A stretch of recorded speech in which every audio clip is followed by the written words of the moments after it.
Halo Bung Rocky, kita lanjutin ngobrol lagi. Saya jujur dengan ingin membahas soal ini dengan nada yang sangat prihatin gitu ya.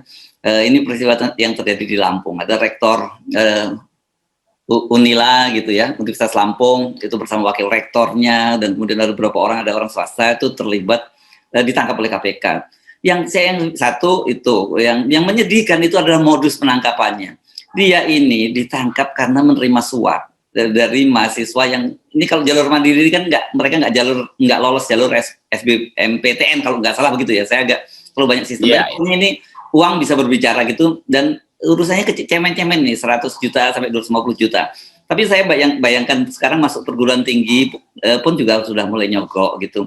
Dan kedua ini saya baca media netizen itu kemudian mengkait-kaitkan karena ternyata beliau ini Profesor siapa namanya Karoni atau siapa ini adalah ketua PWN, wakil ketua PWNU kalau nggak salah di Lampung gitu, dan orang kemudian membanding-bandingkan dengan ada Mardhani Maming sebelumnya bendahara NU. Jadi menurut saya ini dua institusi yang sakral gitu seharusnya yang mesti kita jaga nama baiknya. Ya, akhirnya orang juga bertanya, ini uang yang dikorupsi di Lampung itu ngalirnya kemana?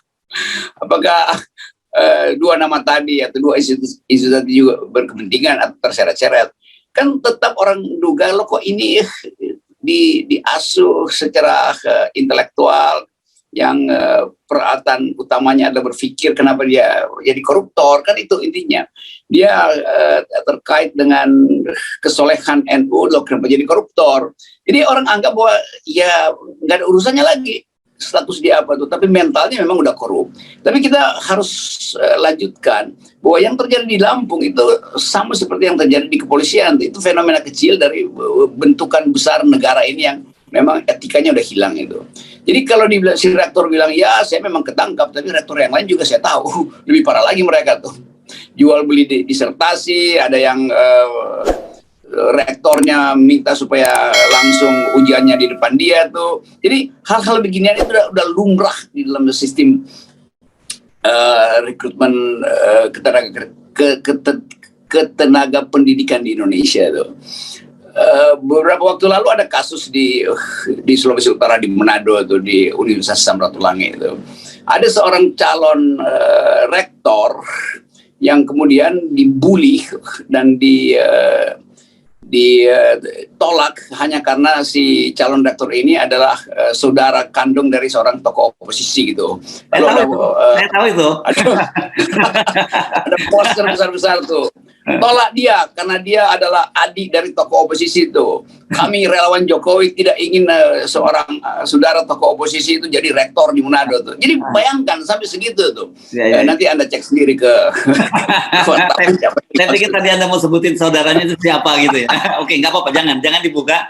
Silakan cari siapa rektor yang calon rektor yang di Samratulangi yang ditolak karena gitu ya, di googling itu sementara dan akhirnya Menteri Nadiem itu memutuskan untuk menunda karena di situ terlihat ada aliran uang tuh. Jadi mulai dari rekrutmen rektor terjadi aliran uang dan demi aliran uang itu jabatan dimuliakan. Demikian juga soal-soal pintu masuk pertama udah aliran uang. Masa orang diizinkan masuk belajar bukan karena otaknya bagus tapi karena uangnya banyak, kan itu masalahnya di Unila sekarang tuh. Jadi fasilitas publik kita betul-betul hancur, apalagi dalam keadaan kita lagi masyarakat sipil lagi mengkonsolidasikan diri untuk membongkar korupsi. Justru tempat dididiknya etika kesipilan itu di universitas itu yang mempertontonkan korupsi kan. Jadi orang akan anggap ini ngapain kalian masyarakat sipil berupaya untuk bersih, padahal pusat-pusat kalian itu bangkrut secara koruptif semua tuh. Jadi rektor itu kan simbol dari masyarakat sipil. Nah dia sendiri menghina dirinya sendiri itu kan. Jadi masyarakat sipil lagi dibanggakan, nah dia sendiri mengaku ya saya lebih baik korupsi daripada masuk di dalam peristiwa menjadi simbol etis untuk memberantas korupsi itu. Ini tantangan bagi Pak Nadiem sebagai menteri yang disebut Merdeka Belajar. Akhirnya kita balik lagi pada satu soal penting bahwa nggak ada sinyal dari istana untuk memberantas korupsi sebetulnya. Dan itu yang dimanfaatkan oleh orang. Jadi kalau jadi rektor ngapain lagi sih mesti kaya kan? Kan dia bilang saya udah kaya, ilmu saya udah kaya. Tapi mungkin dia lihat tetangga dia yang anggota Komisi 3 itu kok kaya raya, maka dia berupaya untuk hidup seperti Komisi 3 itu. Oke, nah memang ini menarik karena Anda tadi nyinggung soal peran Menristek ya, kalau dulu Mendikbud gitu ya. Ini memang boleh dibilang sebenarnya siapapun sekarang yang menjadi rektor itu adalah drop-dropan dari pusat. Ini pasti dia harus menjaga kepentingan pusat. Kenapa? Karena suara hak seorang menteri atau hak seorang presiden CQ Menteri Pendidikan itu 35% dalam menentukan rektor ya. Saya kemudian baca-baca, oh ya ini ternyata sebenarnya Senat waktu itu tidak memilih si rektor ini. Karena dia kalah, Senat tidak memilih dia, tetapi karena dia dapat satu blok suara, 35% dari menteri, ya dia langsung terpilih menjadi seorang rektor. Dan kemudian kita nggak kaget kalau rektor sekarang pun juga narasinya seperti buzzer, ngomongin soal radikalisme dan sebagainya kan gitu. Lalu dia praktekkan radikalisme itu, yaitu korupsi. Korupsi kan tindakan yang sangat radikal kan, yaitu mengambil akar-akar uang di universitas itu kan tentu tindakan radikal primer tuh. Jadi Pak Nadiem akhirnya mesti evaluasi yang disebut hak privilege dari Menteri Pendidikan untuk menentukan rektor itu 30% suaranya tuh. Jadi jangan sampai yang 30% ini justru dimanfaatkan oleh tukang sogok ini nih, yang melihat bahwa mending begitu terpilih lalu dianggap bahwa dia akan bersih. Padahal sebetulnya dari awal dia udah sogok senatnya biasanya supaya dia terpilih, dan akhirnya nanti senat itu akan dia bayar lagi dengan korupsi itu. Sementara Pak Menteri nggak tahu permainan di bawah ini. Ini pentingnya semacam rector watch kira-kira begitu tuh, bukan police watch tuh. Kita mesti bentuk itu tuh. Jadi inti saya adalah bahwa Presiden Jokowi tidak kasih sinyal kuat tentang pemberantasan anti korupsi. Kalau pengusaha nyogok ya oke lah, itu demi memuluskan red tape itu, birokrasi yang panjang gitu. Kalau anggota DPR nyuri ya udah biasa, itu tradisi di partainya begitu. Tapi ini adalah rektor, itu artinya Presiden harus terangkan kenapa dia gagal untuk memberi brief pada orang yang paling dia percaya sebetulnya, itu para pendidik. Kan itu intinya tuh. Nah sekarang masalah itu yang kita kembalikan ke istana tuh. Jangan-jangan memang ada kakak pengasuh di antara para rektor ini. Oke, yang tadi bukan 30%, Bung Rogi, 35%. Jadi otomatis siapapun yang didukung oleh menteri atau didukung oleh presiden itu pasti terpilih. Dan ini kan kita melihat di situ salah satu sumber pemburukan yang terjadi. Saya sepakat dengan Anda bahwa kenapa soal ini kita sorot, ini kampus perguruan tinggi yang diharapkan melahirkan orang-orang yang terdidik dengan etikabilitas gitu ya, yang baik. Ini kan sangat berbahaya ketika ada orang cerdas secara otak, tetapi dia minus atau dungu secara etikabilitas. Ini kan jauh lebih berbahaya. Ya, saya kemarin habis diskusi panel dengan Ustadz Akal Sehat UAS, Ustadz Abdul Somad di sebuah seru tuh. Iya, di sebuah universitas kecil tuh di Jakarta, punya Muhammadiyah tuh, namanya Institut Teknologi dan Bisnis Ahmad Dahlan itu. Dan itu setelah ditolak di banyak kampus, lalu dipilih kampus kecil itu. Dan mereka senang karena kita bicara tentang masa depan bangsa. Banyak kampus yang menolak saya, menolak Ustadz Abdul Somad hanya karena menganggap ini pasti akan ditegur oleh pemerintah kalau menerima saya dan Abdul Somad untuk bicara tentang korupsi, tentang keadilan sosial, tentang Islamofobi. Jadi kampus sekarang itu seolah-olah disulap jadi tempat para buzzer. Karena itu buzzer yang akan nentuin. Si Rocky Gerung itu Abdul Somad nggak boleh tuh, buzzernya lapor mungkin ke pembisik presiden, lalu karena presiden menganggap itu bukan urusan saya, lalu dia lapor ke pejabat di bawahnya tuh. Atau mungkin para rektor ini begitu masuk nama saya Abdul Somad itu langsung merasa alergi itu kan. Itu bahayanya kalau kampus itu diberi sinyal buruk tentang oposisi. Padahal tugas kampus adalah beroposisi itu, bukan korupsi. Itu poin dasarnya tuh. Jadi kenapa bangsa ini tertati-tati menuju masa depannya? Karena nggak ada semacam kelegaan untuk menerima pikiran alternatif. Bayangkan misalnya kalau Unila itu ada semacam kegiatan oposisi atau mahasiswa setiap hari ada forum bersama rektor membahas pikiran-pikiran oposisi. Si rektor juga akan merasa oke ya, mahasiswa hebat lah. dia me-watch politik istana dan tetap berpegang pada nilai akademis, maka si rektor tidak akan terlibat dalam korupsi itu. Kan ini kan soal suasana. Jadi rektor ini pasti juga bagian dari perbaseran yang mungkin rektor merasa saya mesti piara baser di kampus saya supaya dapat status khusus. Ya, jadi kelihatannya Pak Rektor berpikir dia harus piara baser karena dia dilarang untuk menerima para oposan di kampus itu kan. Jadi supaya seolah-olah ada laporan bahwa kampus itu udah bebas dari oposisi, buzzer ini dikerahkan, itu perlu uang. Jadi sangat mungkin juga korupsinya itu demi kepentingan memelihara kekuasaan. Dan kalau dia di sidang misalnya, terus dia bilang, ya saya korupsi karena nggak ada uang dari kakak pembina, jadi saya mesti biara buzzer sendiri tuh dengan cara itu. Maka terbongkar lagi itu. Nanti ada peta baru nih, peta si rektor Unila itu terkait dengan peta Polda di situ atau peta DPRD. Nanti peta memetakan. Lalu ada rektor lain merasa mulai terganggu karena bisa juga rektor Unila ini nyanyi bahwa dia tahu rektor yang lain di seluruh Indonesia lakukan hal yang sama. Lalu rektor-rektor bilang konferensi pers sama-sama, ini kami tidak menerima uang, sama seperti Kapolda yang tiba-tiba bikin konferensi pers bersama, bahkan terlibat judi online. Jadi ini yang kita sebut tadi gonjang-ganjing yang maha dahsyat sedang berlangsung di Nusantara. Ya, ya. Dan ini kan apa yang terjadi di Polri, kemudian apa yang terjadi di Unila, saya kira, dan kemudian juga ribut sendiri di kalangan di DPR, itu saya kira ini kan menunjukkan bahwa memang sudah terjadi pemburukan di semua sektor gitu ya, Bung. Nah betul, mesti kita anggap begitu, bahwa alam sedang mengaduk-aduk bangsa ini, dan adukan terakhir yang tertapis adalah mereka yang betul-betul bersih itu. Nah itu yang lagi kita tunggu. Kita mungkin hanya perlu 2-3 rektor di Indonesia yang betul bersih, lalu bersama-sama dengan 3 politisi yang juga bersih, bersama-sama dengan pejabat-pejabat istana yang masih bersih, lalu ada 9 orang yang kemudian betul-betul jadi Pandawa, kan itu maksudnya. Mari kita bandingkan ini ya, karena kita kan ini orang jadul ya, orang lama, dan Anda juga seperti saya juga dulu aktif di pergerakan.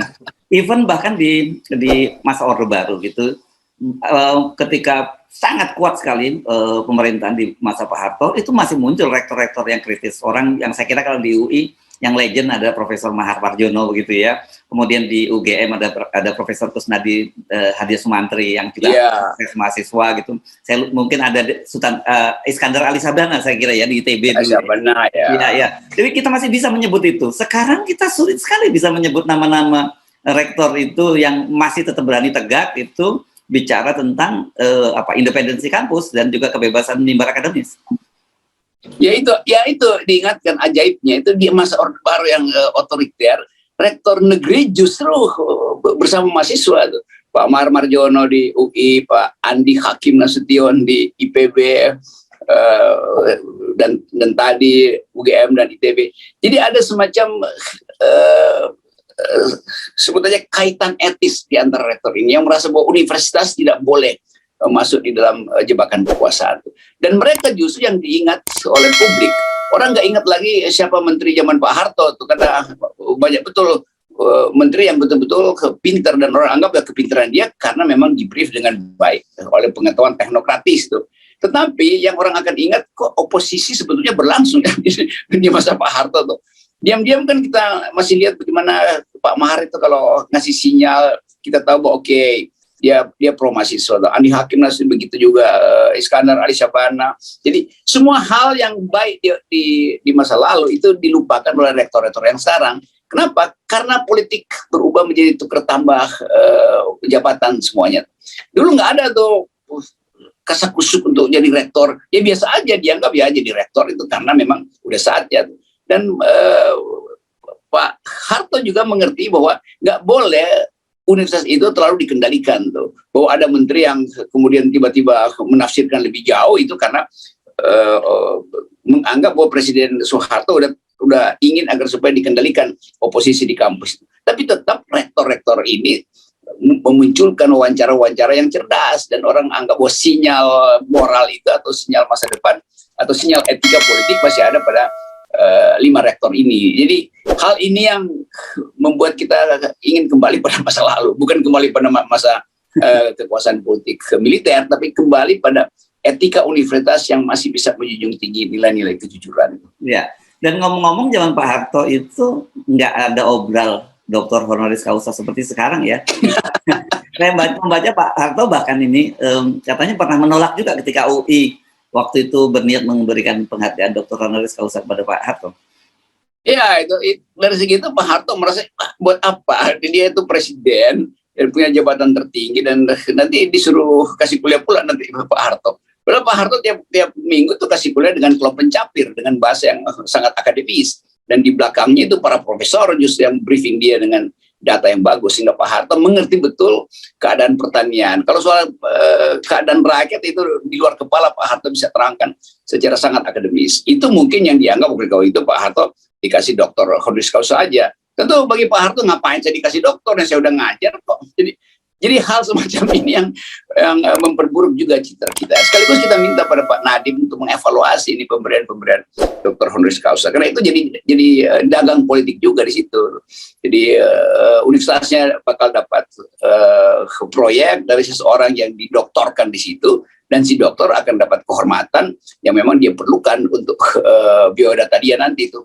Tapi apa pentingnya soal semacam itu ketika akhirnya timbul peristiwa kekacauan politik di kepolisian itu. Jadi trade off itu yang kemudian kita anggap bahwa ya di bangsa ini lagi dikutuk aja dan kutukan itu yang akan membersihkan batin Republik ini. Iya ya. Nanti tapi hati-hati nih Bung Rocky ketika kita ngomong-ngomongin bandingin dengan Pak Harto nanti ada yang bilang ini bagian dari Orde Baru, apalagi kemudian ketahuan saya juga pernah jadi wartawan di istana gitu ya. Wah, pantas cara berpikirnya seperti itu. Tapi saya ingin menjelaskan bahkan pada masa itu ketika juga sangat represif terhadap pers, ada lembaga telepon dan sebagainya dulu ya zaman Pak Harto. Itu orang zaman itu wartawan masih banyak yang bersikap kritis gitu. Betul.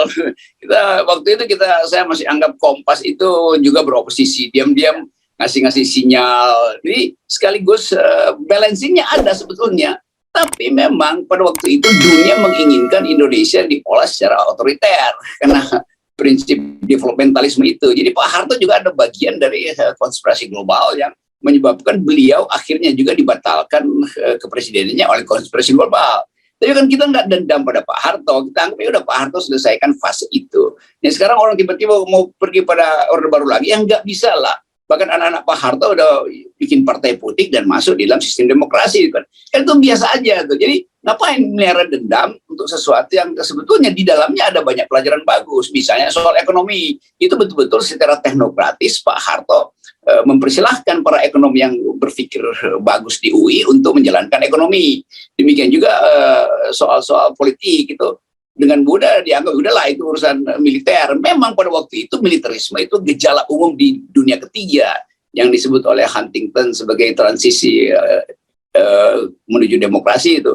Tapi sekarang kita nggak mungkin membandingkan itu. Sama seperti orang kalau kritik saya itu Rocky Gerung coba di zaman Orde Baru udah hilang kepalanya. Loh justru kita nggak ingin supaya zaman itu kembali dan karena itu saya beroposisi pada Presiden Soeharto, LBH, seluruh masyarakat sipil. Sejarah kita ada di situ. Hersubeno itu tahu semua apa yang ada di balik istana karena dia wartawan istana, tapi bukan berarti dia ingin kembali ke situ. Jadi semua orang yang dungu ini menganggap bahwa kalau kita bikin perbandingan, kita ingin membanggakan bukan. Justru kita bikin perbandingan supaya yang sekarang mengerti bahwa yang ini di era demokrasi bahkan oposisi kalau dilarang itu lebih buruk dari era Soeharto sebetulnya tuh. Ya. Dan ini nothing personal ya, bukan personal dengan Pak Jokowi. Nggak ada urusannya dengan soal itu.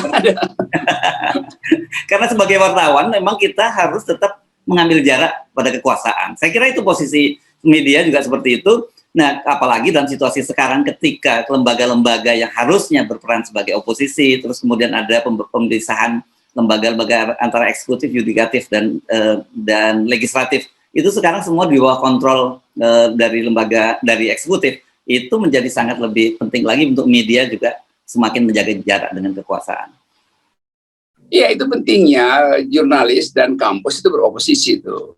Seminggu lalu saya bicara di Universitas Balikpapan, Uniba. Itu universitas yang juga dapat proyek untuk riset tentang IKN. Rektornya secara terang-terangan mengatakan dia pro IKN, tetapi dia mengundang saya untuk diskusi padahal saya anti IKN. Itu rektor yang bagus kan, lalu kita berdebat di situ supaya mahasiswa dengar ada versi rektor, ada versi saya tuh. Jadi Pak Iradi di situ betul-betul itu juga universitas kecil, Universitas Balikpapan, tapi itu universitas keren. Karena berani mengundang oposisi untuk bertengkar di dalam forum akademis. Dan saya dengar dari Pak Rektor Universitas Balikpapan, beberapa menteri juga tokoh politik ajak ke situ. Jadi tirulah rektor itu, jangan tiru si rektor Unila yang ketakutan untuk mengundang oposisi tapi berani untuk korupsi. Kan itu ajaib kan? Takut mengundang oposisi tapi berani untuk korupsi. Ya, itu di mana nilai kebesarannya dia tuh. Unila ini memang gitu. Ya udahlah, itu udah terjadi dan mau diapain ya? Itu pelajaran penting bagi kita untuk mengetahui bahwa arah bangsa ini bahkan diberi sinyal buruk melalui universitas, khususnya Unila.